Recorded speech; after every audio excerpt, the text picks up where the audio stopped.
Selamat pagi Bapak Ibu sekalian.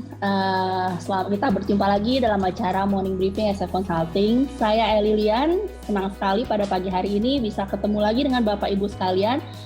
Seperti biasanya kalau Bapak Ibu sekalian sering mengikuti atau mengunjungi website SF Consulting sering mengadakan morning briefing dalam setiap bulannya. Baik itu morning briefing terkait dengan update perpajakan, custom ataupun legal, ataupun terkait dengan bisnis proses. Jadi kalau Bapak Ibu sekalian sering mengunjungi, pasti Bapak Ibu sekalian update ya terhadap acara morning briefing yang selalu diadakan SF Consulting setiap bulannya.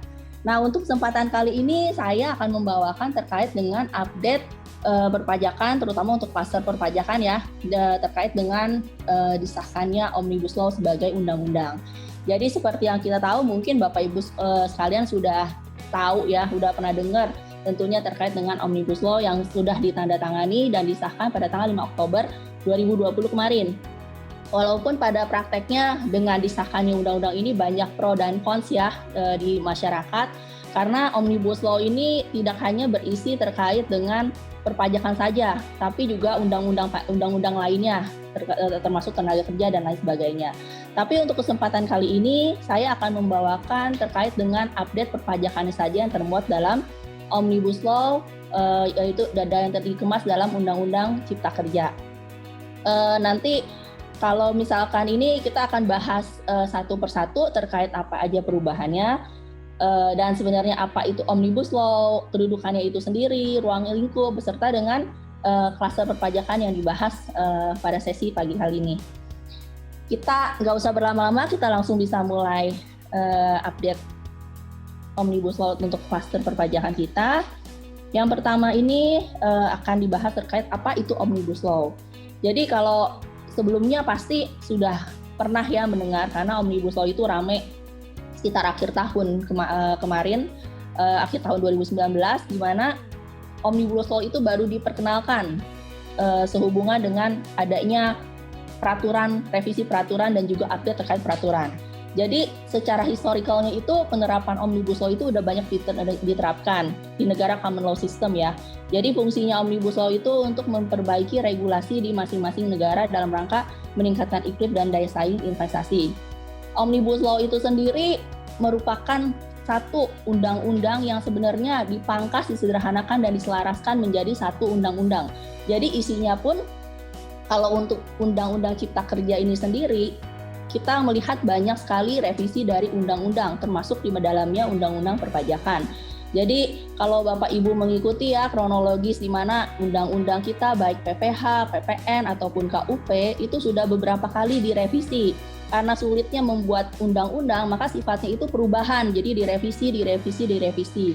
Dan untuk kesempatan kali ini dengan adanya disahkannya Omnibus Law, dimasukkanlah si unsur perpajakannya.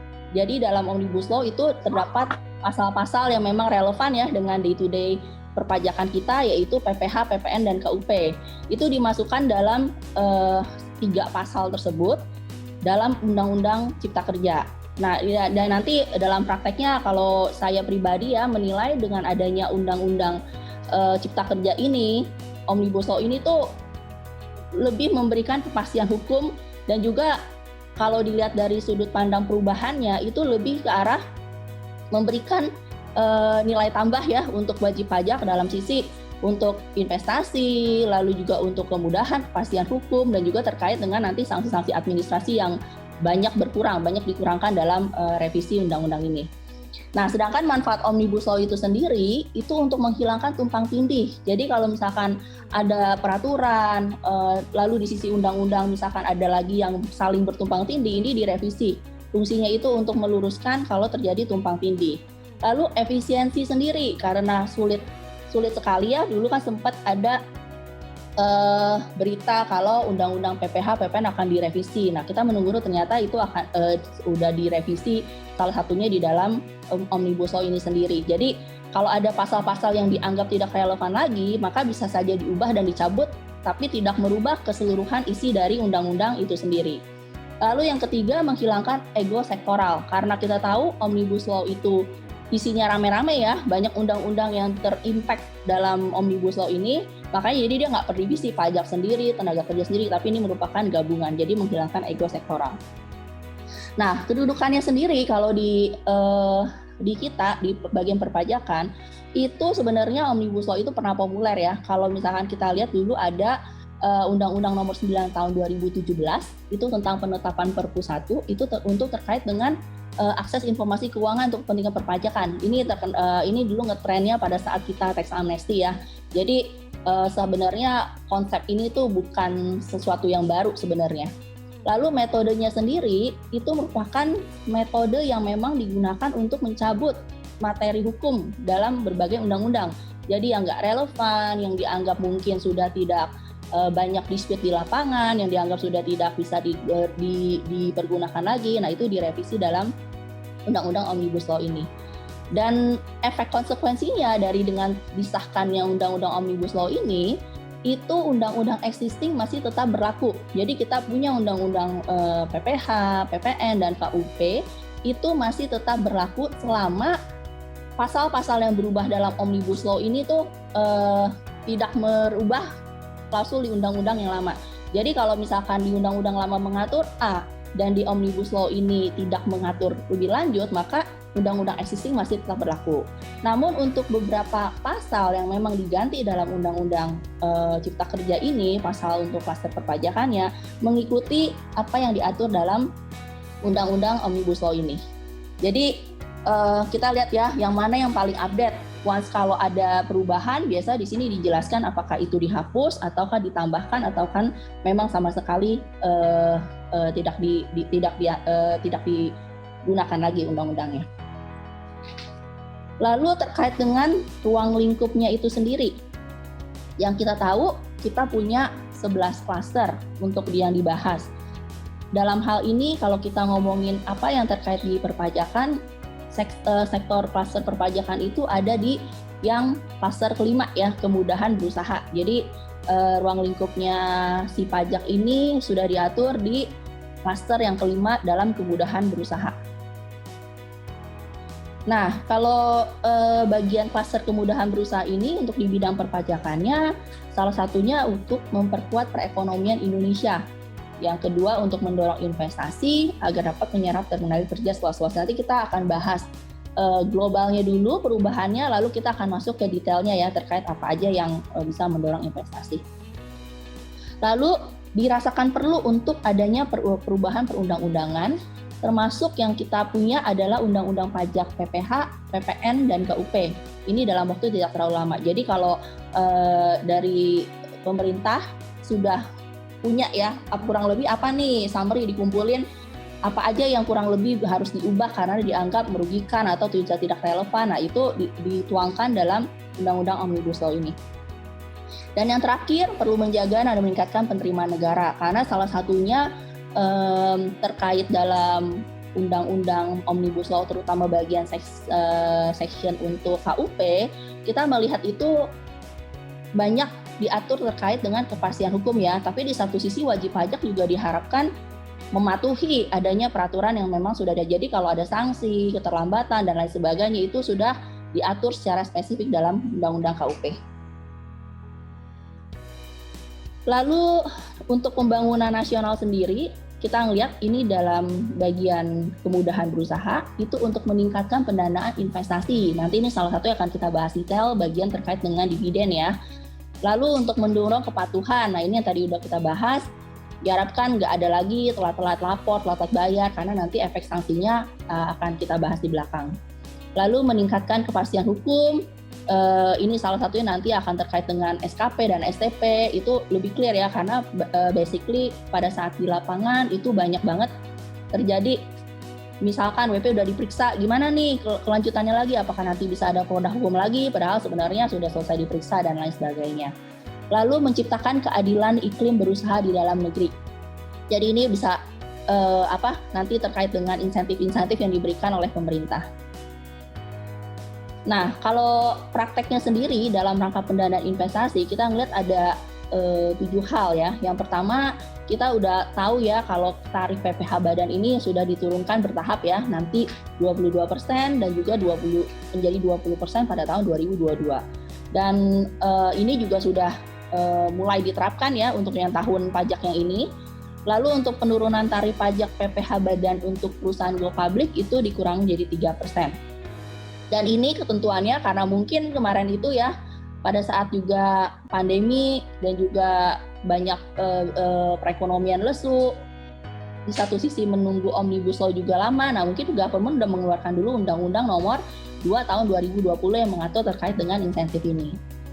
Nah lalu yang ketiga, ini yang diatur dalam Omnibus Law itu penghapusan PPh atas dividen dari dalam negeri. Jadi nanti kalau ini dividen ini pasti banyak sekali ya kasus-kasus yang dihadapi baik oleh orang pribadi ataupun badan dalam hal pembagian dividen itu sendiri. Lalu penghasilan tertentu ini untuk dividen yang baik dari luar negeri tidak dikenakan sepanjang diinvestasikan di Indonesia. Jadi nanti ada diatur dividen dalam negeri seperti apa dan luar negeri seperti apa dan bagaimana perlakuan perpajakannya atas dividen tersebut. Lalu non-objek PPh ini juga ada sedikit perubahan yang dikecualikan dari objek PPh. Dan juga penurunan pasal 26 tarifnya atas bunga. Kalau kita tahu terkait dengan bunga, misalkan nggak ada SKD ya Bapak Ibu, itu kan kita sudah pasti kena 20%. Nah ini nanti ada penurunan tarif, mungkin bisa lebih rendah dari 20%, akan diatur lebih lanjut dalam PMK-nya. Lalu untuk imbreng, di mana untuk penyertaan modal dalam bentuk aset, itu tidak terutang PPN. Ini terkait dengan pendanaan dan investasi. Lalu gimana untuk mendorong kepatuhan wajib pajak? Dalam hal kepatuhan dan juga membayar pajak secara sukarela. Itu diatur terkait dengan relaksasi pengkreditan faktur pajak masukan. Jadi nanti kita akan bahas detail. Kalau saya pribadi juga menilai terkait dengan faktur pajak masukan ini lebih fair ya diatur di sini, di mana banyak sebagai praktisi yang sudah sering menghadapi kasus-kasus PPN itu banyak sekali yang hal-hal sepele yang sebenarnya karena ketidakpatuhan. Namun efek pajaknya besar sekali ya, denda dan sanksi yang harus ditanggung oleh wajib pajak itu besar sekali karena tanda petik kelalaian atau misalkan hilaf ya untuk baik tidak tahu ataupun nggak aware. Nah nanti di sini ini lebih bisa dapat memperoleh relaksasi dan lebih menguntungkan dari sisi wajib pajak. Lalu yang terakhir ini untuk pengaturan ulang di mana sanksi administratif dan imbalan bunga ini juga diatur lebih lanjut.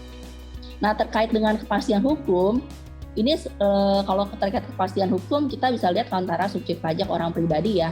Ini lebih ditekankan sih sebenarnya pada dasarnya tidak merubah substance dari undang-undang yang lama, tapi di sini lebih dipertekankan antara WNI dan WNA-nya. Lalu untuk penyerahan batu bara ini di PPN ya, itu juga sekarang sudah termasuk kategori penyerahan barang kena pajak. Lalu konsinyasi, nah ini nanti konsinyasi ini juga part of relaksasi ya, karena di mana-mana sekarang bisnis dengan sistem konsinyasi itu sudah sering ya kita jumpain ya dalam dunia bisnis. Dulu konsinyasi itu masuk sebagai penyerahan BKP, sekarang sudah dihapuskan. Lalu untuk non-objek PPh dan juga terkait dengan sanksi tindak pidana dan juga penerbitan daluarsa STP. Lalu untuk keadilan iklim berusaha di dalam negeri sendiri itu kita udah tahu ya terkait dengan pembajakan transaksi elektronik. Dalam morning briefing kita untuk sesi yang sebelumnya juga sudah dibahas terkait dengan transaksi atas PMSE. Dan lalu terkait dengan faktur pajak sendiri ini nanti lebih dipermudah ya karena nanti ada tambahan pencantuman NIK. Nah kita langsung aja masuk ke dalam klaster perpajakannya itu sendiri. Nah, kalau kita udah bahas tadi, kita dalam Omnibus Law Undang-Undang Cipta Kerja ini, kita kan ada pajak ini ada di bab 5, kemudahan berusaha, dan bagian perpajakan itu ada di bagian ke-7, dan pasal-pasal yang berubah itu, ketiga pasal yang berubah yang kita bahas dan relevan dengan day-to-day transaction, itu di pasal 111 itu terkait pajak penghasilan, pasal 112 itu terkait pajak pertambahan nilai, dan pasal 113 itu terkait dengan KUP. Kita akan membahas terlebih dahulu ya Bapak Ibu sekalian di pasal 111 terkait dengan PPh itu sendiri. Nah ini summary-nya ya, sebenarnya ada pasal-pasal yang memang diubah, ada juga pasal-pasal yang sama sekali dihapus, dan juga ada pasal-pasal yang baru. Kalau kita ngelihat di sini kebanyakan pasal-pasal yang diubah ya, lebih disempurnakan. Lalu ada juga pasal yang dihapus, sebenarnya bukan dihapus totally, nggak ada klausul itu. Seperti contohnya pasal 27A terkait imbalan bunga sebenarnya dihapus, tapi dimunculkan lagi pasal 27B yang mengatur tentang imbalan bunga yang cuma dalam pasal yang baru. Nah, kita masuk ke pajak penghasilan. Ini pokok perubahannya ini terkait dengan subjek pajak orang pribadi. Yang kalau kita tahu itu diatur di pasal 2 ayat 3 dan 4. Itu lebih ditekankan kalau subjek pajak dalam negeri itu ada bisa WNA dan juga bisa WNI ya. Dan kalau misalkan warga negara Indonesia tapi tidak berada di Indonesia lebih dari 183 hari bisa saja menjadi subjek pajak luar negeri. Demikian pula dengan WNA.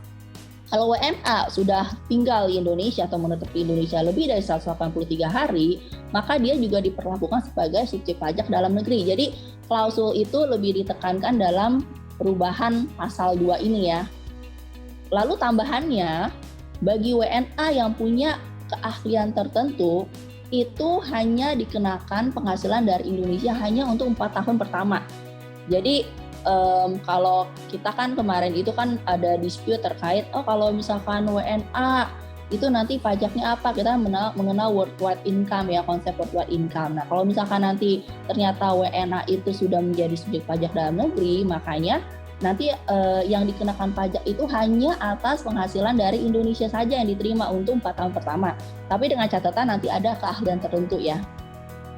Nah lalu kalau misalkan subjek pajak dalam negeri itu memenuhi syarat tertentu, misalkan tempat tinggal, mencakup tempat tinggal, pusat kegiatan utama, itu juga dapat ditetapkan sebagai wajib subjek pajak luar negeri. Jadi kalau Bapak Ibu menetap misalkan di luar Indonesia lebih dari 183 hari, nah itu Bapak Ibu statusnya berarti sudah subjek pajak luar negeri. Jadi pengaturannya WNA bisa jadi subjek pajak dalam negeri dan juga WNI juga bisa menjadi subjek pajak luar negeri. Jadi ketentuan ini lebih dipertegas di sini.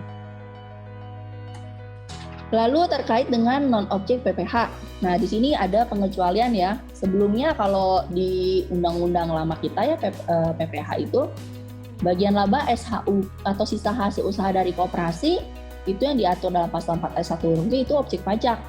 Dan ini tambahan baru untuk dana haji yang dikelola untuk Badan Pengelola Keuangan Haji dan juga nilai lebih yang diterima lembaga sosial keagamaan ini dikecualikan dari objek PPh. Jadi ini sebenarnya kalau di pasal 4 ayat 3 huruf O dan P ini baru ditambahkan ya, sebelumnya di undang-undang PPh kita nggak ada klausul dalam undang-undang PPh kita yang lama. Nah sekarang ini bukan menjadi objek PPh, dulu merupakan objek pajak. Lalu dalam pasal 4 ayat 3 huruf F ini yang sering tadi sudah saya jelaskan di awal ya, kalau misalkan dividen ini pengaturannya untuk yang sebelumnya sebelum Omnibus Law ini disahkan, itu kalau WP Badan Dalam Negeri kepemilikannya lebih atau paling rendah 25% itu tidak dikenain PPh.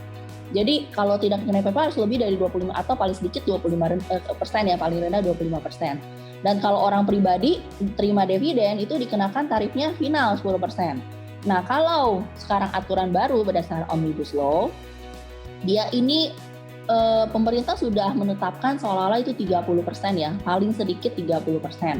Jadi baik kita punya perusahaan ataupun BUT misalkan di luar negeri ataupun baik ke publik ataupun privat ya, bursa atau non bursa, itu dividennya tidak dikenakan PPh atas dividen selama kita menginvestasikan ke Indonesia. Jadi kalau kita bawa investasi hasil dari investasi kita di luar negeri, kita investasikan kembali di Indonesia, itu paling sedikit 30%, nah itu nanti bisa dikecualikan jadi dari pengenaan PPh atas dividen. Nanti untuk contoh soal mungkin ini kalau secara teorinya mungkin masih agak bingung ya Bapak Ibu kan untuk baca bahasa dalam undang-undang, tapi nanti kita punya contoh case di mana gimana sih cara menghitung dividen ataupun laba setelah pajak yang dikecualikan dari PPh dividen. Nah, ini kita punya ilustrasinya. Jadi untuk ilustrasinya sendiri, kita lihat di sini, ada PTA.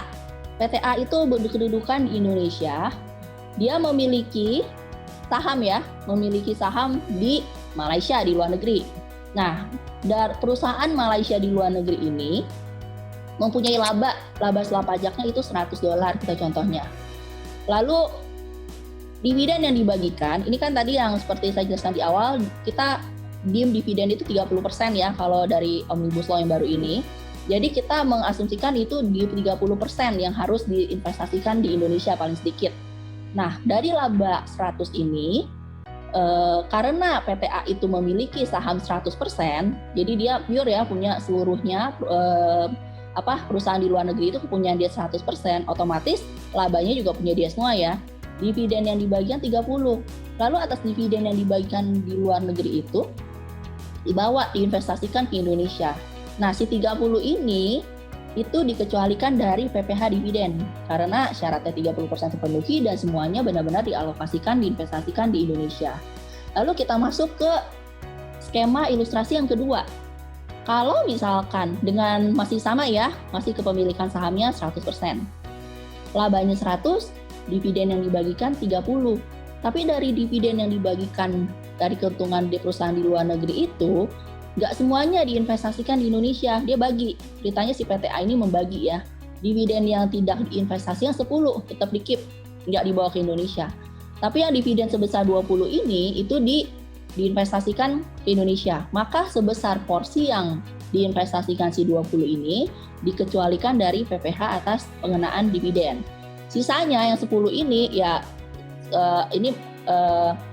preferensinya masing-masing wajib pajak ya. Kalau misalkan nggak mau dividennya saya nggak mau bawa ke Indonesia, ya boleh aja. Tapi atas 10 itu tetap dikenakan PPh atas dividen. Masuk lagi kita ke ilustrasi ketiga. Nah, ini masih dengan komposisi kepemilikan saham yang sama 100%. Cuman di sini labanya masih 100.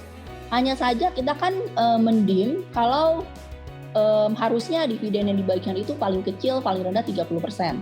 Nah, ternyata di luar negeri itu hanya membagikan dividennya 25% saja. Dan atas 25% dividen yang dibagikan itu diinvestasikan ke Indonesia, dibawa masuk ke Indonesia.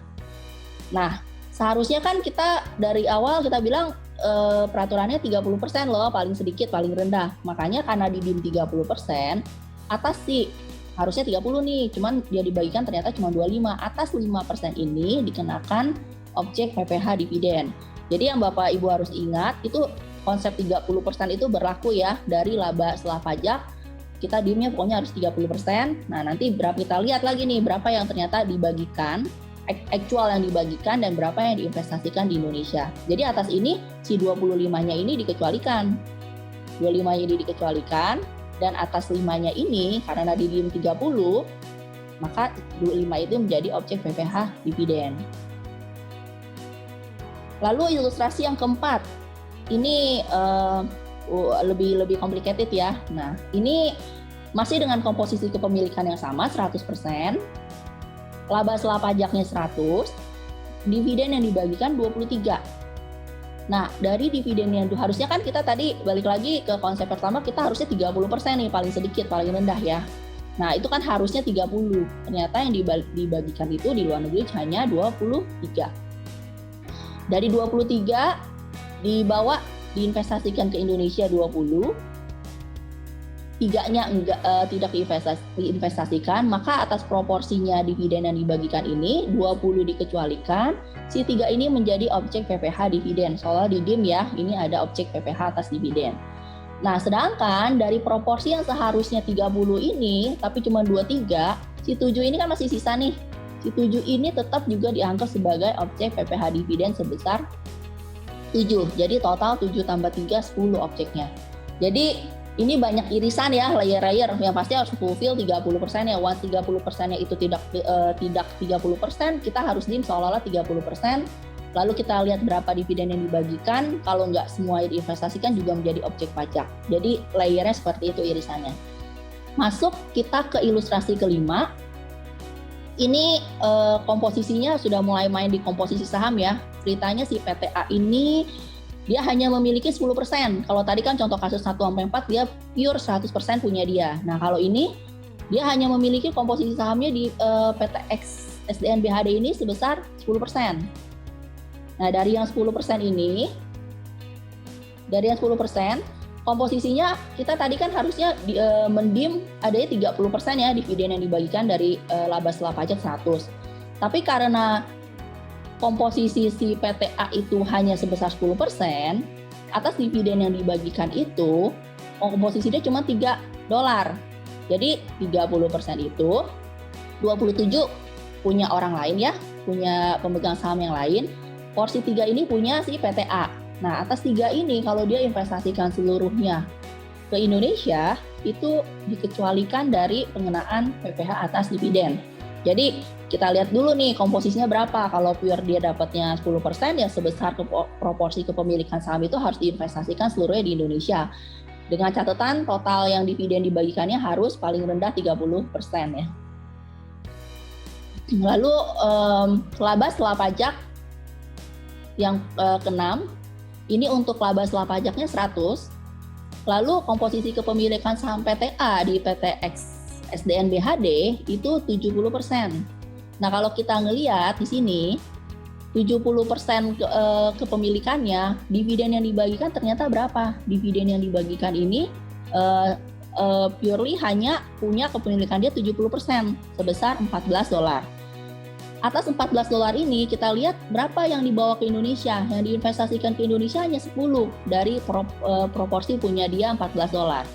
Atas 10 ini dikecualikan dari pengenaan PPh atas dividen, lalu sisanya 4 yang tetap mengendap di luar negeri itu dianggap sebagai objek PPh atas dividen, didim ya si 4 ini. Ini kan dari irisan dividen itu sendiri yang dibagikan. Nah kalau misalkan dilihat dari ini kan total dividen yang dibagikan itu kan 20 ya, sedangkan tadi kita mendim dari laba setelah pajak itu harusnya 30%.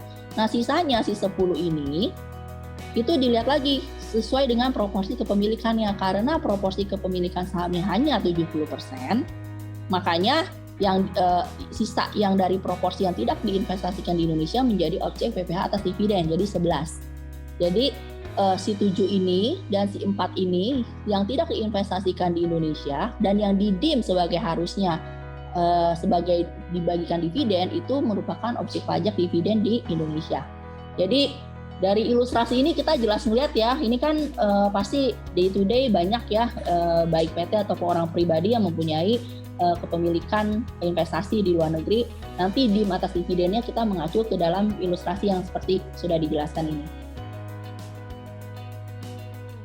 Lalu kita masuk ke dalam pasal 4 ayat 3 huruf F, masih terkait dengan dividen itu sendiri.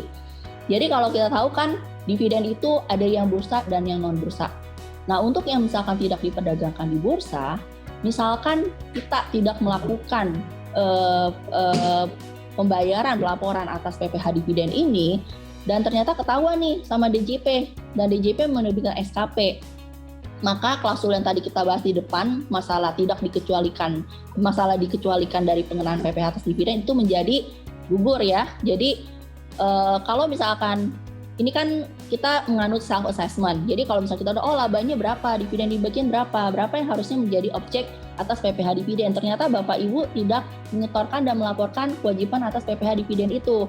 Otomatis kalau pada saat DJP memeriksa dan ternyata ketahuan dan diterbitkan SKP, maka yang tidak dikecualikan dari pengenaan PPh itu menjadi gugur secara otomatis.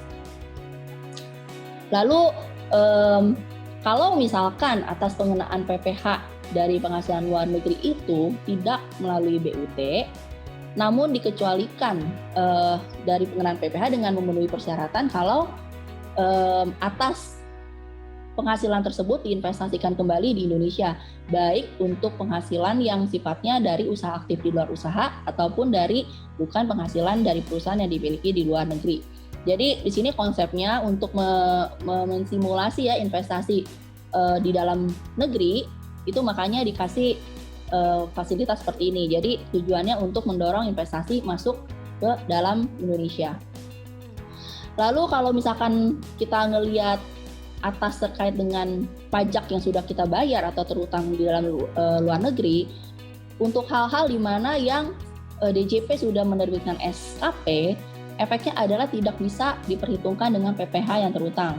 Lalu tidak juga bisa dapat dibebankan sebagai biaya atau pengurangan penghasilan dan tidak dapat direstitusi. Jadi sebenarnya ini kalau dilihat dari sisi yang berbeda, di satu sisi dari pemerintah memberikan tanggung jawab ya, wajib pajak dilaporkan ya kalau nanti ada pembagian dividen atau apa. Misalkan ketahuan, nah nanti efeknya punishment-nya seperti yang di ayat 8 ini.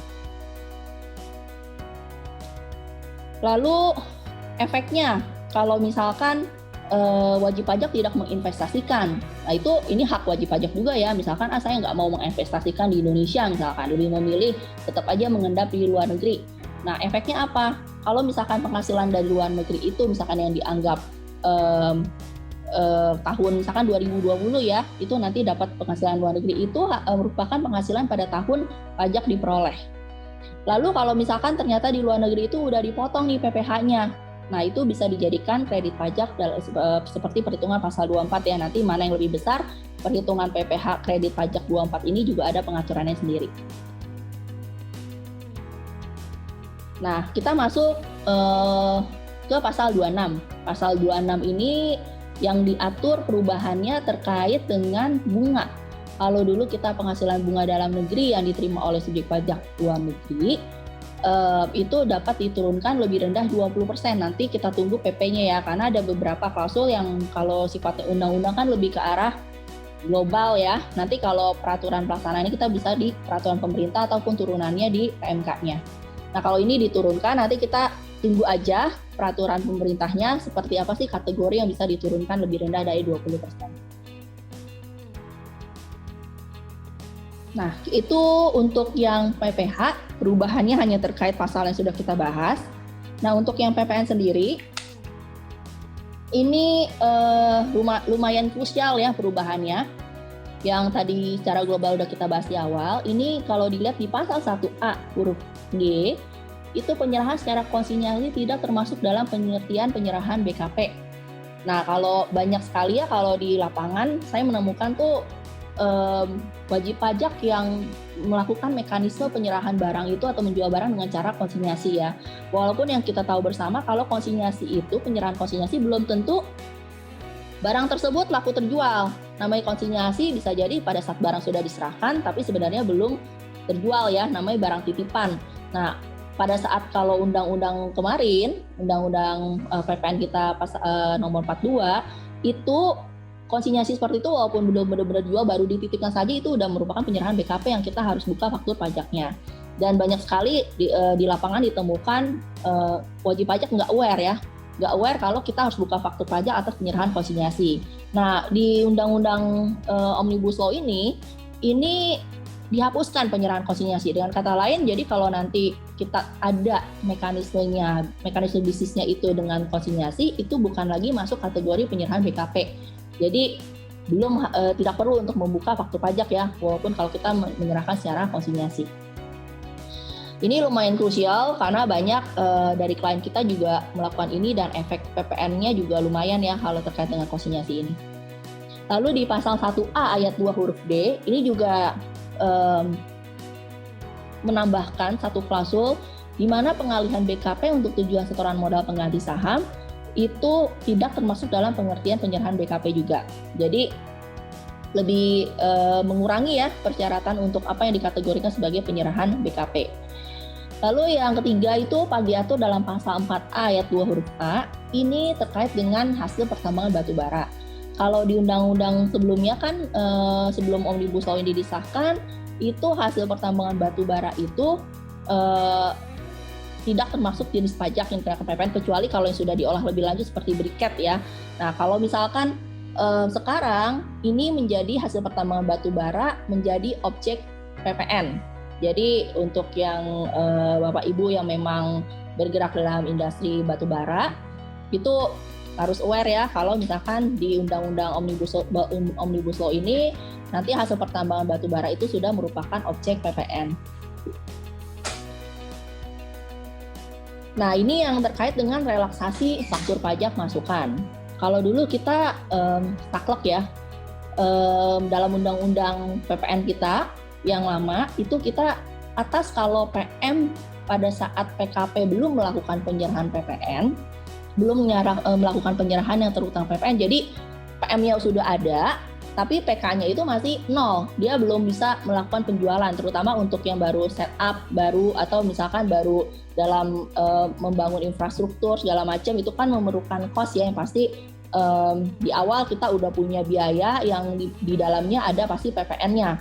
Nah kalau dulu itu hanya bisa, pajak masukannya itu hanya bisa dikreditkan sebatas barang modal. Jadi kalau kita punya PM-PM lainnya di luar barang modal, itu tidak bisa dikreditkan. Jadi misalkan kita mau buat pabrikan, kita import mesin itu masuk kategori barang modal. Jadi pajak masukan atas barang modal itu aja yang boleh dikreditkan, di luar itu yang nggak terkait dengan barang modal kita nggak bisa mengkreditkan. Jadi harus tunggu ada si pajak masukan PPN out-nya dulu, baru PPN masukannya bisa kita kreditkan. Nah kalau sekarang itu atas semua perolehan BKP JKP selama itu berhubungan langsung dengan penyerahan BKP JKP itu sendiri, itu boleh dikreditkan. Jadi kalau dulu kita mengenal ya, kalau ada untuk pengusaha yang belum berproduksi secara komersial, nah itu kan barang modal ini hanya bisa dikreditkan pajak masukan atas barang modal, sebatas barang modal. Tapi kalau sekarang mau kita melakukan penyerahan perolehan BKP, JKP, atau juga tidak berwujud, atau juga jasa kena pajak di luar negeri, nah itu semuanya boleh dikreditkan selama berhubungan langsung dengan usaha kita ya, usaha wajib pajak. Dan lalu atas lebih bayarnya, misalkan kita kreditin PM-nya terus, biasanya kan kalau untuk yang belum melakukan penyerahan terutang PPN pasti akan posisinya lebih bayar terus ya Bapak Ibu ya, karena PK-nya 0, PM-nya banyak. Nah, dan semua ini di aturan baru ini bisa kita kreditin nih, nggak hanya barang modal doang, otomatis atas LB-nya itu bisa direstitusi di akhir tahun buku. Tapi klausul yang terkait dengan pasti ada jangka waktu ya, jadi Bapak Ibu nggak bisa hanya terus mengkreditkan atau mengkompensasikan si lebih bayar PPN-nya ini lebih dari 3 tahun. Jadi kalau misalkan diatur, kalau sejak 3 tahun pertama sejak mengkreditkan ternyata belum terdapat penyerahan juga, otomatis semuanya yang udah Bapak Ibu kreditkan, kalau kreditkan kompensasi ya, ataupun misalkan udah dimintain restitusi misalkan, itu harus dibayar kembali seluruhnya. Jadi harus hati-hati, ada klausul 3 tahun sejak pertama kali mengkreditkan semua PPN masukan Bapak Ibu. Jadi kalau udah 3 tahun itu harus warning nih, jadi harus punya PK-nya, kita harus bisa menghasilkan faktur pajak keluaran atau udah melakukan penjualan. Nah, ketentuan 3 tahun ini bisa lebih diperpanjang, nanti tergantung industrinya apa akan diatur lebih lanjut. Nah, ini efeknya ya, kalau misalkan ternyata kita udah minta ini, atau kita udah minta restitusi, atau kita udah mengkreditkan dan kita kompen terus selama 3 tahun. Misalkan kalau ternyata kita juga dalam 3 tahun belum menghasilkan PK, maka ya ini, yang kita udah restitusi atau yang udah kita kreditkan, itu dibayar kembali dengan ketentuan akhir bulan berikutnya setelah tanggal berakhirnya jangka waktu 3 tahun. Nah ini bisa diperpanjang juga kalau misalkan untuk sektor tertentu, akhir bulan berikutnya setelah tanggal berakhirnya jangka waktu. Lalu untuk tanggal pembubaran pengakhiran usaha atau pencabutan PKP ini juga pada akhir bulan berikutnya. Jadi ini sebenarnya untuk mengantisipasi ya, misalkan ada PKP yang sudah melakukan kompensasi ataupun meminta restitusi atas PPN, tiba-tiba di 3 tahun kemudian dia memutuskan untuk membubarkan. Gimana nih statusnya yang udah, dalam hal ini kan negara dirugikan ya, kita memberikan relaksasi, ternyata setelah 3 tahun bukannya lebih menghasilkan penjualan ataupun mengeluarkan faktur pajak keluaran, namun ternyata tidak berhasil nih. Kalau istilahnya gagal berproduksi, cuman sekarang istilah itu sudah dihapuskan ya di Omnibus Law. Jadi bisa dalam rangka 3 tahun nggak terpenuhi dan dia melakukan pembubaran ataupun mencabut PKP-nya, itu semua atas PPN yang sudah kita kreditkan atau kita minta restitusi harus kita kembalikan. Jadi negara juga mempunyai pasal klausul ini ya, jadi untuk supaya mengantisipasi jangan ada wajib pajak yang setelah 3 tahun lalu membubarkan perusahaannya atau mencabut PKP-nya, seperti itu. Nanti ada juga sanksi administrasinya berupa bunga ya kalau dalam hal dia tidak membayar kembali atas PPN yang sudah diminta atau dikompensasikan. Lalu ini ada klausul untuk terkait faktur pajak masukan yang seperti apa yang bisa dikreditkan. Ini kalau terkait kita ngomong masalah faktur pajak masukan yang dapat dikreditkan pasti langsung ke pasal 9. Nah di pasal 9 ini itu ditambahkan ya di Omnibus Law yang Undang-Undang Cipta Kerja ini pasal 9A, 9B, dan 9C. Di mana kalau dulu kita taunya kalau misalkan PKP itu belum dikukuhkan ya, jadi misalkan PKP kita statusnya kita baru PKP misalkan di bulan Februari, misalkan pas Januari kita belum jadi PKP, itu kita nggak bisa tuh mengkreditkan PM kita karena ya pada saat itu belum menjadi PKP, makanya semua PM yang kita terima pada saat kita statusnya belum PKP kita nggak bisa kreditin. Nah sekarang dikasih relaksasi di yang baru ini kita boleh tetap mengkreditkan PM kita walaupun status kita belum PKP pada saat itu ya. Nah itu sebesar BIM pajak masukan 80%. Jadi hanya sebesar 80% dari PK kita yang PM-nya boleh kita kreditin untuk bisa kita kompensasikan atau kita restitusikan ya. Jadi ini juga salah satu yang menguntungkan buat wajib pajak karena jauh lebih menguntungkan ya, karena kan kita saklek ya, kita sebenarnya sudah PKP belum, kadang banyak di lapangan yang sebenarnya wajib pajak itu sudah harus PKP tapi somehow tidak diurus proses untuk dikukuhkan sebagai PKP. Nah ini yang pasal 9 ayat 9B ini sering banget saya temuin pada saat pemeriksaan ya. Misalkan kita punya PM tapi nggak dilaporkan di SPT, terus diketemuin pada saat pemeriksaan otomatis itu langsung nggak bisa dikreditkan. Nah sekarang ini relaksasinya kalau kita nggak melaporkan di SPT dan diketemukan pada saat pemeriksaan, kita boleh mengkreditkan. Jadi istilahnya itu karena dianggap kehilafan ya, siapa yang nggak mau wajib pajak yang nggak mau mengkreditkan PM-nya, itu kan lebih menguntungkan ya, ternyata ini karena hilaf. Biasanya kayak gitu-gitu agak gimana ya Bapak Ibu, yang misalkan kita udah tahu ya lupa kita kreditin misalkan karena udah keluar SP2 pemeriksaan, jadi kita kebetulan nggak aware dan kita belum melakukan pembetulan SPT PPN kita. Nah ini sering terjadi banget di lapangan. Nah atas ini kita boleh mengkreditkan faktur pajak masukan itu kalau kita ada lupa ya. Biasa kan setiap wajib pajak beda-beda ya, ada wajib pajak yang telaten, PM-nya mana dikumpulin segala macam, disesuaikan, direkon sama pencatatannya, jadi tahuan PM mana yang sudah diperoleh dan enggak. Nah kalau misalkan kayak begitu biasanya jarang terjadi ya Kes, tapi ada juga yang mungkin nanti ternyata sudah diperiksa dan nggak ada kesempatan lagi untuk membetulkan SPT PPN-nya. Jadi PM-nya ya terbuang begitu aja ya. Nah lalu di pasal 9C ini juga relaksasi yang ketiga. Kalau misalkan kita PM ditagih dengan ketetapan pajak, intinya kalau dari pemeriksa ya, sesuatu yang mereka temukan itu menjadi objek temuan mereka ya, otomatis kita nggak bisa mengkreditkan. Nah di Undang-Undang Cipta Kerja Kluster Perpajakan ini diubah. Jadi kalau misalkan PM kita itu ditagih dengan ketetapan pajak, kita masih boleh mengkreditkan hanya sebesar pokok pajak dengan catatan kita sudah melunasi pajak yang terutangnya. Jadi kalau udah kita lunasin, kita bayar, kita bisa mengkreditkan sebesar pokok pajaknya. Jadi ketiga hal ini yang paling banyak sering diketemuin di lapangan. Dengan adanya Undang-Undang Omnibus Law ini lebih sangat menguntungkan ya buat wajib pajak. Jadi mentolerir misalkan ada hilaf, kelupaan ataupun apa terkait dengan PM yang belum kita kreditkan. Lalu ini terkait dengan faktur pajak. Ini pokok perubahan. Kalau kita tahu ya faktur pajak banyak juga kejadian pada saat pemeriksaan di mana wajib pajak itu kena sanksi dianggap karena faktur pajak tidak lengkap, misalkan faktur pajak tidak memuat keterangan yang seharusnya, itu biasa masuk ke pasal 13 ayat 5 dan ayat 9 ya terkait dengan material dan formalitas suatu faktur pajak. Nah, kalau di sini lebih diatur lebih punya keleluasaan ya, di mana kalau dulu kita mencantumkannya harus nama, alamat, NPWP pembeli. Nah, tapi kalau sekarang identitas pembeli itu boleh menambahkan NIK. Jadi kalau sekarang kita udah dulu SIN ya, jadi satu nomor induk, NIK. Kalau kita diakses NIK pembeli itu udah ketahuan sebenarnya siapa aja, bisa teridentifikasi dengan baik. Nah, itu boleh menambahkan NIK-nya dari pembeli. Atau dalam rangka misalkan kalau pembelinya kita wajib pajak luar negeri misalkan. Nah, itu bisa juga dicantumkan nomor paspornya. Jadi lebih banyak alternatif pilihan untuk mencantumkan identitas pembeli.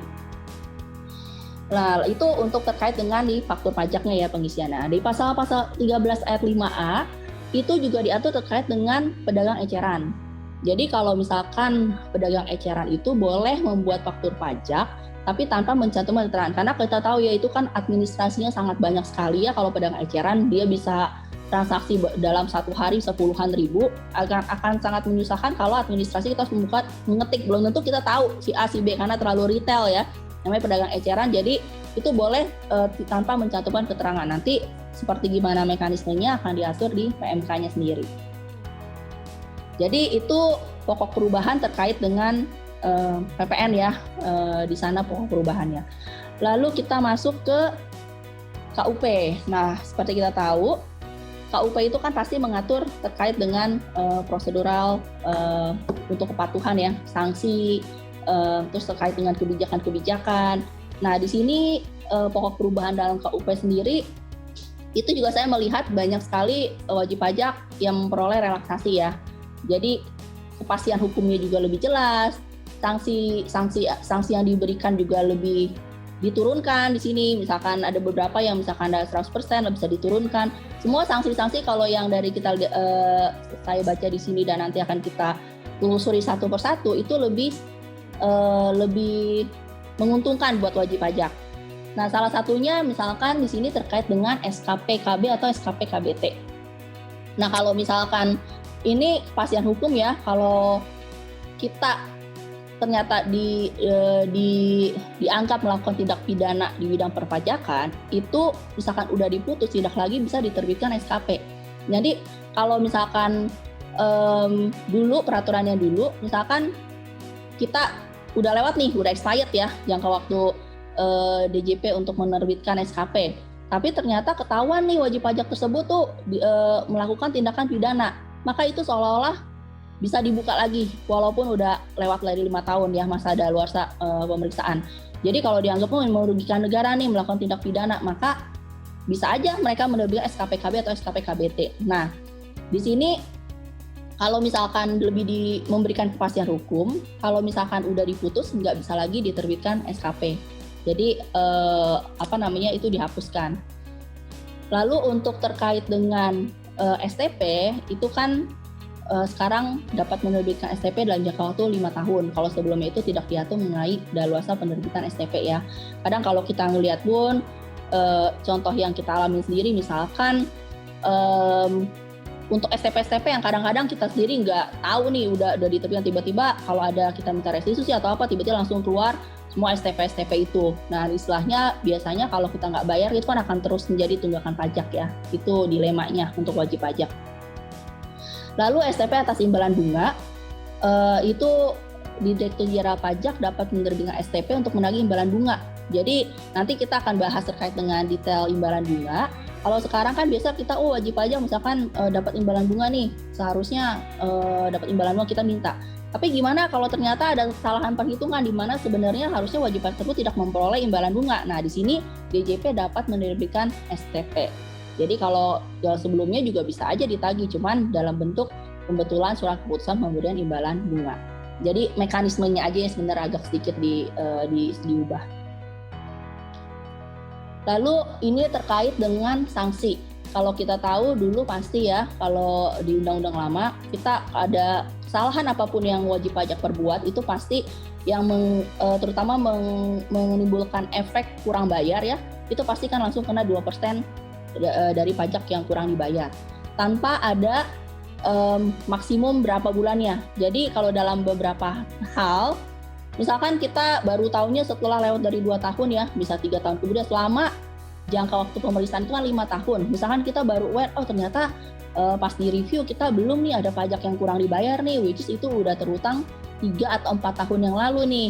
Gimana nih? Nah, efeknya adalah kan kita harus membayar 2% bunga itu tanpa batasan jangka waktu. Jadi dari sejak terhutang sampai kita bayar. Itu sangat gede ya Bapak Ibu. Jadi kadang-kadang ada wajib pajak bilang, daripada saya bayar mendingan nanti nunggu diperiksa aja. Jadi kan kalau diperiksa ada jangka waktu 24 bulan maksimum. Jadi seperti itu. Nah, kalau sekarang itu lebih dipertegas. Itu ada batasan jangka waktunya 24 bulan maksimal. tapi suku bunganya itu suku bunga acuan yang ditetapkan oleh Menkyu bagi 12, lalu ditambah dengan uplift faktor. Uplift faktor itu bisa ada 5%, bisa ada 10%, atau 15%, dan nanti tergantung tingkat kesalahan yang akan kita bahas di nanti lebih detailnya, ini globalnya dulu. Lalu terkait dengan sanksi pengungkapan ketidakbenaran, itu dendanya 100%, lalu tingkat penyidikan bidang pidana itu 300%. Oh, dulu 400% ya, karena 4 kali dari pajak berutang. Nah, lalu terkait dengan imbalan bunganya pun, itu juga balik sekarang di yang undang-undang baru ini, Omnibus Law, itu pasti semua suku bunganya mengacu pada suku bunga acuan, ya, yang nanti ditetapkan oleh Menkyu bagi 12 dengan uplift faktornya. Nah, ini kita, tadi itu globalnya, karena sanksi di KUP kan sangat banyak sekali, dan mungkin ada Bapak Ibu ada yang udah hafal, ada juga yang masih belum hafal. Nah, ini kita akan bahas detailnya seperti apa. Nah, kalau di pokok-pokok perubahan per pasalnya itu, kita ngelihat ini yang common terjadi. Biasa kalau kita membentukkan SPT tahunan, ataupun kita membentukkan SPT masa, ataupun kita terlambat menyetor SPT masa, ataupun terlambat menyetor SPT tahunan. Dari yang awalnya semuanya 2% per bulan tanpa batasan jangka waktunya, sekarang diubah menjadi 24 bulan maksimum, tapi suku bunganya acuan, uplift faktornya 5% bagi 12. Jadi, di satu sisi kalau dibilang mana yang lebih menguntungkan, sebenarnya tergantung juga ya, bisa menguntungkan dan juga bisa enggak. Kalau misalkan kasusnya kita belum lama-lama banget, telat bayarnya baru beberapa bulan, nah itu kan akan lebih kecil sanksinya kalau pakai yang lama ya. Kalau misalkan sekarang kan seolah lebih besar, tapi kalau kita lihat dalam jangka waktu panjang itu juga bisa jadi lebih besar kalau pakai yang undang-undang sekarang dibandingkan dengan yang Omnibus Law. Jadi ini case by case, tergantung juga nilai dan juga berapa lama pajak terutang itu belum dibayar. Jadi nggak bisa dilihat dari sisi yang mana ya. Kalau dibilang lamanya itu sekarang kan lebih clear, lamanya paling lama 24 bulan. Kalau dulu bisa sampai 5 tahun ya, selama belum diperiksa dan belum daluarsa. Lalu ini untuk buper. Kalau buper itu yang kita tahu, misalkan wajib pajak udah mengalami pemeriksaan bukti permulaan, itu sanksi administrasinya itu 150% dendanya. Sekarang diturunkan di Undang-Undang Cipta Kerja ini menjadi 100%. Ini kan lebih memberikan nafas ya untuk wajib pajak, nggak sebesar biasa kalau WP tuh udah panik ya kalau di buper ataupun disidik. Nah, karena di luar masalah prosesnya itu sendiri, sanksinya pun juga lumayan ya, tergantung apalagi kalau jumlah kasusnya besar. Lalu kalau dianggap kita misalkan pengungkapan tindak benaran pengisian surat pemberitahuan. Nah, misalkan kita diperiksa, ternyata kita baru sadar, kita ternyata ada yang salah nih. Kita boleh saja mengungkapkan ketidakbenaran, tapi atas pajak yang kurang dibayar itu ada kenaikan sanksi 50% dulu. Nah, kalau yang sekarang, itu biasa merefer ke suku bunga acuan, tapi uplift-nya itu 10%, maksimum 24 bulan. Jadi, nanti tinggal dihitung-hitung aja ya sebenarnya untuk yang sekarang tergantung case-nya mana yang lebih besar. Lalu untuk persetujuan mengangsur pembayaran pajak dari DJP, kalau kemarin itu di Undang-Undang KUP kita yang lama itu diatur paling lama ada klausul 12 bulan. Nanti pelaksanaannya diatur dengan Permenkyu. Kalau sekarang di Undang-Undang Cipta Kerja Omnibus Law ini ketentuan 12 bulan itu dihapuskan. Nanti kita juga nggak tahu ya apakah mungkin nanti menjadi lebih lama atau apa, nanti kita tunggu juga peraturan pelaksananya.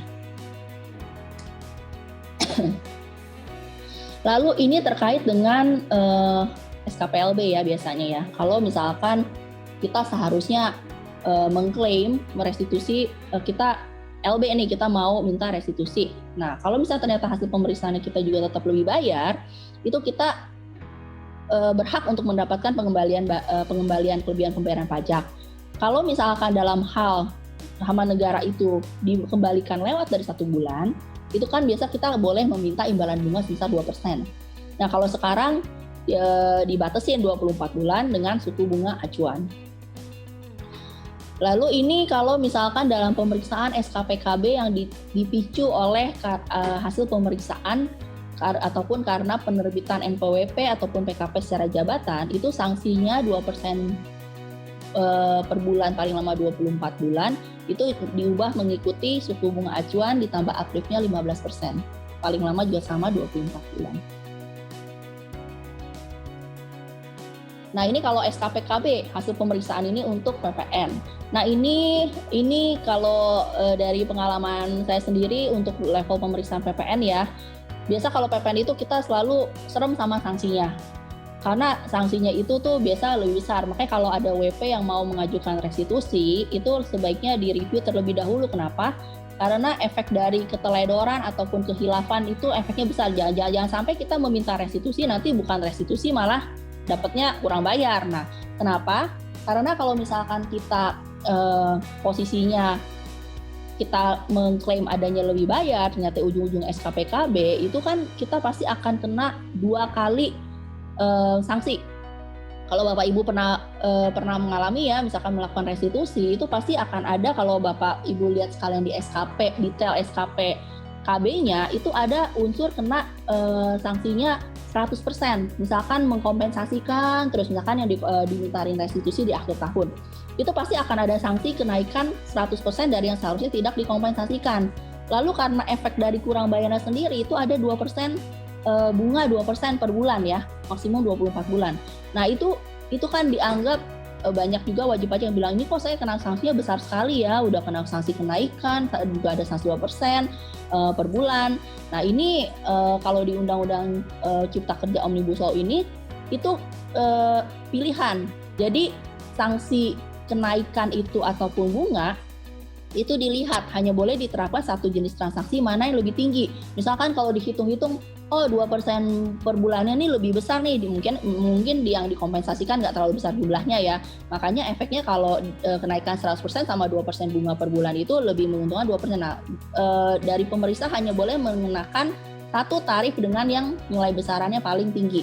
Jadi nggak kena dua-duanya, karena rata-rata habis ya kalau misalkan kena 2 kali sanksi yang besar, itu restitusinya langsung berkurang drastis seperti itu. Nah, di sini isu masalah double, seolah-olah kelihatan double, itu dihapuskan karena hanya boleh memilih satu mana yang paling tertinggi. Nah, ini lalu terkait dengan kepastian hukum dalam hal WP tadi ya, di tindak pidana di bidang perpajakan ya. Kalau di KUP yang sebelumnya itu sanksinya bunga 48%.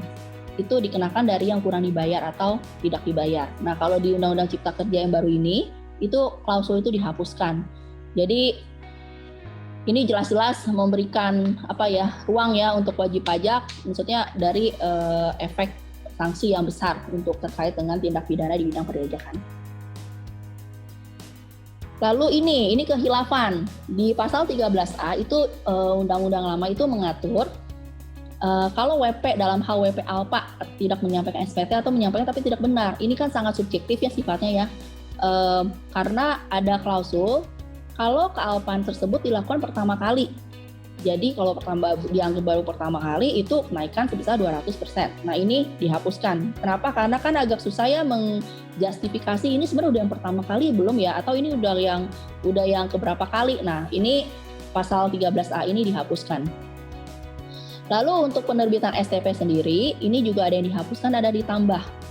Kalau misalkan PKP melaporkan faktur pajak tidak sesuai dengan masa penerbitan faktur pajak, itu dihapuskan. Karena sebenarnya kan kalau kita masih ada peraturan masalah mengkreditkan faktur pajak tidak lebih dari 3 bulan, itu seharusnya boleh-boleh aja ya sah, walaupun pada prakteknya seringkali pemeriksa juga tetap mengenakan atas ini, tapi udah dikeluarkan SE-nya yang mengatur kalau sebenarnya kita melaporkan tidak sesuai dengan masa penerbitan faktur, itu juga nggak masalah selama tidak lewat dari jangka waktu 3 bulan. Itu dihapuskan ya, ini lebih dipertegas lagi supaya pada saat di lapangan itu nggak ada isu yang sebenarnya bukan isu ya, karena perbedaan interpretasi aja. Lalu ini untuk pengusaha yang gagal berproduksi dan udah diberikan restitusi, ini juga dihapuskan untuk mensinkronkan dengan tadi pasal yang di atas yang terkait dengan klausul yang gagal berproduksi sudah dihapuskan. Lalu ditambahkan satu pasal, satu huruf H, itu terkait dengan imbalan bunga yang seharusnya tidak diberikan yang tadi ya. Jadi kalau misalkan kita dulu ada mekanisme pembetulan surat keputusan pemberian imbalan bunga, sekarang boleh menerbitkan STP. Ditagihnya dengan menerbitkan STP. Nah, ini masuk kita ke sanksi STP. STP udah pasti ya, ada pajak yang kurang dibayar, kena STP, kita kurang bayar pajak, akibat salah hitung juga kena SPT. Ini juga sama, berubah menjadi suku bunga acuan dari yang sebelumnya 2% maksimal 24 bulan. Lalu sanksi STP. Nah ini juga sering ya, di pasal 14 ayat 4 sering banget wajib pajak yang dianggap telat atau tidak membuat sama sekali faktur pajak atau tidak mengisi faktur pajak secara benar dan lengkap. Nah ini kan sanksinya biasa 2% DPP dan ini lumayan banget ya kalau banyak jumlahnya besar-besar. Nah 2% DPP itu besar sekali ya. Nah sekarang dikurangin sanksinya menjadi 1% DPP. Karena kan kalau isu dianggap tidak membuat faktur pajak itu biasa klise ya dalam hal sebenarnya terlambat terkait dengan unsur kapan sebenarnya barang itu diserahkan, karena sampai dengan detik ini pun terkait itu masih ada dispute di lapangan terkait kapan saat penerbitan faktur pajak. Kalau misalkan terdapat perbedaan interpretasi dan dianggap wajib pajak telat, nah ini 2% ini sangat merugikan ya sebenarnya. Makanya mungkin dianggap sanksi ini terlalu besar, diturunkan menjadi 1%. Nah ini terkait dengan keterlambatan penerbitan SKPLB yang kalau kita tahu kan sebelumnya itu 2% per bulan, itu sekarang jadi diatur paling lama 24 bulan dengan suku bunga acuan.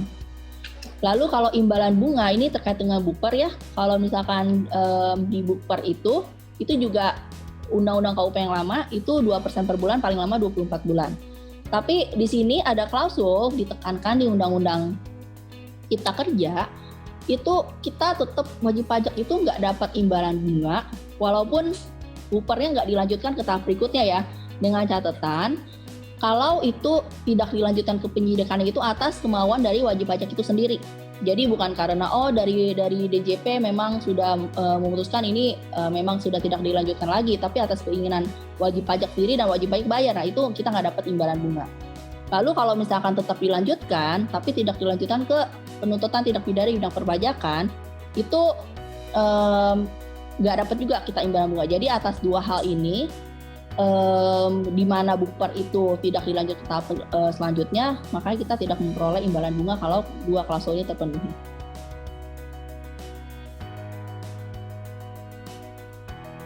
Nah ini terkait dengan imbalan bunga itu sendiri ya. Kalau imbalan bunga itu kan kita dapat kalau dalam hal kita mengajukan ke permohonan keberatan, banding, ataupun PK, baik dikabulkan sebagian atau seluruhnya, yang menyebabkan kita terdapat kelebihan pembayaran pajak. Nah itu yang kita bayar itu yang sebesar hanya yang kita setujui dalam pembahasan akhir hasil pemeriksaan. Jadi kalau Bapak Ibu lihat ya, ini harus hati-hati karena dulu itu kan kita ini misalkan pemeriksaan, kita dilihat berapa sih sebenarnya yang kita setujui. Nah, kalau imbalan bunga ini diberikan, kalau misalkan dalam pembahasan akhir itu kita wajib pajak udah mention nih, kita wajib pajak setuju berapa. Sebesar yang itu saja yang akan diberikan imbalan bunga. Jadi ketentuannya sangat krusial karena di lapangan juga banyak ditemuin klausul kolom yang jumlahnya disetujui wajib pajak pada saat pembahasan akhir itu tuh salah. Banyak sekali kasus yang banyak salah sehingga wajib pajak harus melakukan meminta baik secara jabatan ataupun dari permohonan wajib pajak sendiri untuk membetulkan si SKP tersebut. Jadi harus dilihat-lihat banget berapa sih sebenarnya jumlah akhir yang disetujui pada akhir, karena itu yang menjadi dasar dari pemberian imbalan bunga. Lebih ditekankan ke arah sana ya, closing pada saat pembahasan akhir itulah yang menentukan berapa apakah kita nanti dapat memperoleh imbalan bunga atau enggak.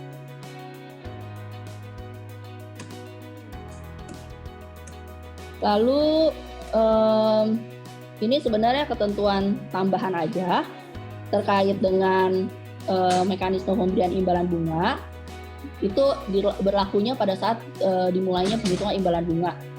Yang relevannya nanti kita lihat kapan sebenarnya imbalan bunga itu bisa diberikan, sejak tanggal pembayaran SKPKB atau sejak tanggal penerbitan SKPLB atau sejak tanggal pembayaran STP, di mana nanti mekanisme lebih detailnya akan diatur di PMK. Nah ini mungkin pasal terakhir yang berubah dalam Undang-Undang KUP, di mana ini terkait dengan penghentian penyidikan tindak pidana pajak. Kalau tadi kan kita penghentian di bukper ya, kalau ini penghentian penyidikan di bidang pidana perpajakan. Itu kalau sanksinya kemarin 4 kali jumlah denda pajak yang tidak atau kurang dibayar atau 400%, sekarang diturunkan menjadi 3 kali atau 300% ya. Jadi penurunan sanksi tarik denda aja. kalau misalkan penyidikan itu dihentikan. Jadi untuk hari ini update terkait dengan perubahan pasal-pasal dalam Undang-Undang Cipta Kerja Omnibus Law yang menyangkut terkait dengan PPH, PPN, dan KUP itu sudah dibahas semua secara detail pada pagi hari ini. Untuk sesi morning briefing SF Consulting pada pagi hari ini terkait dengan update Omnibus Law untuk kluster perpajakan, saya akhiri. Terima kasih atas partisipasinya. Kita ketemu di event yang berbeda untuk acara MB SF Consulting yang akan kami adakan setiap akhir bulan. Sekian, terima kasih. Baik, terima kasih Ibu Eli atas pemaparannya. Demikian event SF Consulting Free Morning Briefing dengan topik Omnibus Law Text Update untuk hari ini. Semoga apa yang sudah disampaikan dapat memberikan manfaat bagi Bapak atau Ibu sekalian. Nantikan event Free Morning Briefing berikutnya. Mohon maaf atas segala kekurangannya. Stay safe and stay healthy. Thank you.